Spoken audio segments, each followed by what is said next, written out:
Salut à tous et bienvenue dans cette nouvelle vidéo. Nous allons parler aujourd'hui des ascendants généalogiques. Nous avons deux parents qui eux-mêmes ont deux parents qui eux-mêmes ont deux parents, et ça, sur 30 générations, on arrive à un nombre, on va dire, assez extraordinaire. Alors, je me suis rendu compte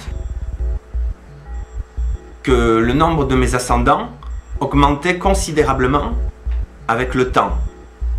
C'est-à-dire, nous allons prendre une génération tous les 30 ans. Moi, nous allons dire que j'ai 30 ans. Mes parents, ils sont deux. Ils en ont 60. Mes grands-parents, ils sont 4. Ils ont 90 ans. Mes arrière-arrière-grands-parents, ils sont 8. Ils ont 120 ans. Etc. etc.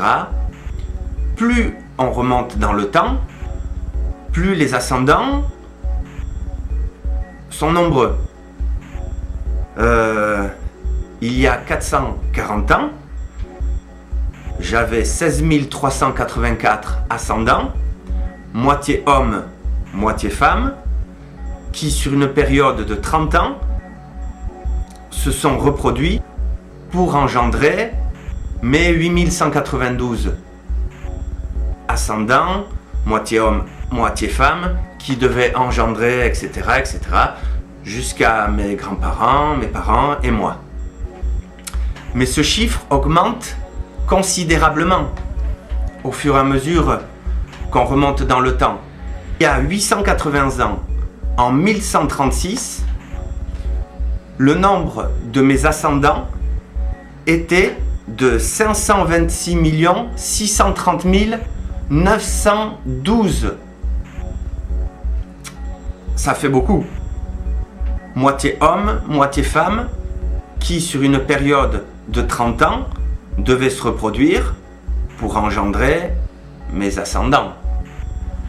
Alors si on remonte comme cela sur 1000 ans, le nombre de mes ascendants est extraordinaire. Il est de 8 426 94 592 ascendants. Voilà.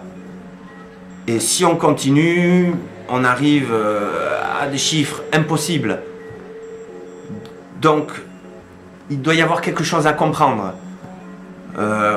Où à l'époque, les hommes avaient plusieurs femmes et faisaient beaucoup d'enfants, ou alors ils se mariaient avec des cousins de 3e degré, 4e degré, 5e degré. Mais on ne pouvait pas faire autrement. On est obligé de se reproduire entre cousins. On n'a pas le choix.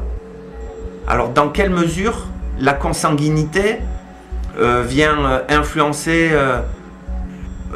notre organisme? Est-ce un bien? Est-ce un mal pour l'espèce humaine? Je ne sais pas. Voilà. Alors nous sommes tous cousins par la 30e génération. C'est-à-dire que on remonte 30 générations et toute la population mondiale correspond au nombre de mes ascendants. Voilà. Donc, nous tous qui sommes sur Terre, là, avons tous les mêmes ascendants. Voilà.